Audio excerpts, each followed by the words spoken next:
been a very difficult few days for Donald Trump's Supreme Court nominee Brett Kavanaugh, with recent revelations that Kavanaugh may have actually sexually assaulted a woman back when he was in high school.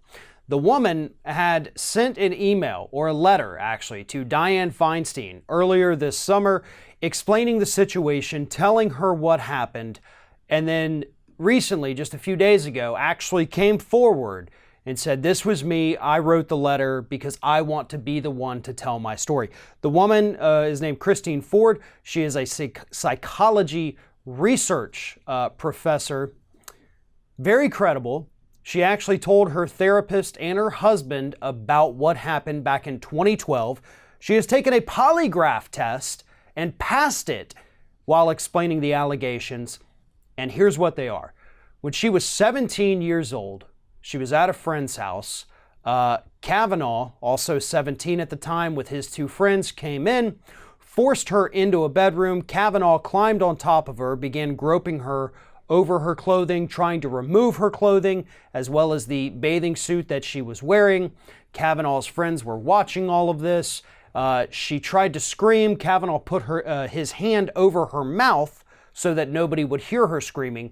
She says she was actually scared that he was going to inadvertently kill her because he was holding her down and covering her mouth so forcefully.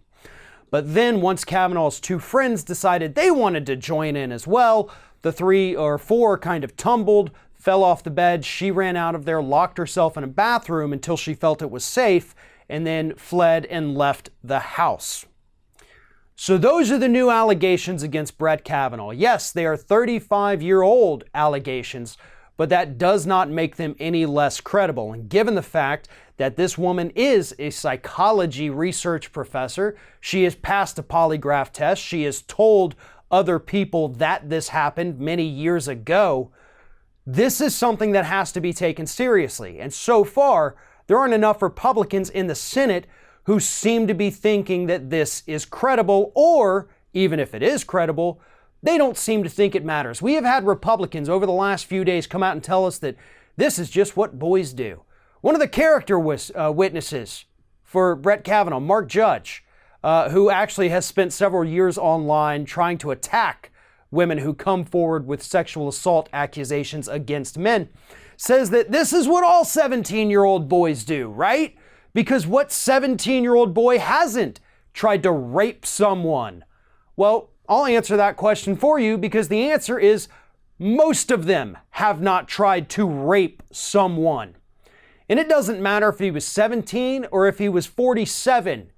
This is the kind of character that this man has. It's who he is. And for the Supreme Court, shouldn't we ask for the best and the brightest, the most moral, the most outstanding of our society before we give them this lifetime appointment to the federal bench? We have no reason to believe that this woman is making up this story. We don't.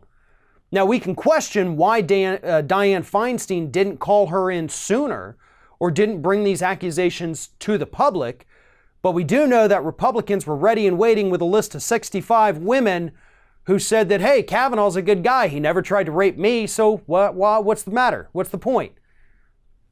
You don't have a list of 65 women ready to testify or claim that you didn't rape them unless you're expecting to get accused of sexual assault by someone, which is what happened.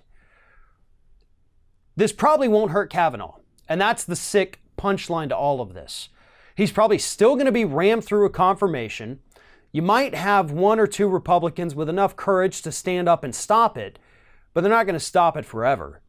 You know, Christine Ford has said that she is willing to come and testify to the committee, but Republican-controlled committee probably not going to do that. Didn't stop Clarence Thomas when he was accused of sexual assault.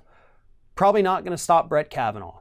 And if that's the case, then that means that 2 of the 9 justices on the Supreme Court will basically be sexual predators that we should look out for, that we wouldn't want anyone to be locked in a room alone with them. And we'll have 2 of them on the Supreme Court.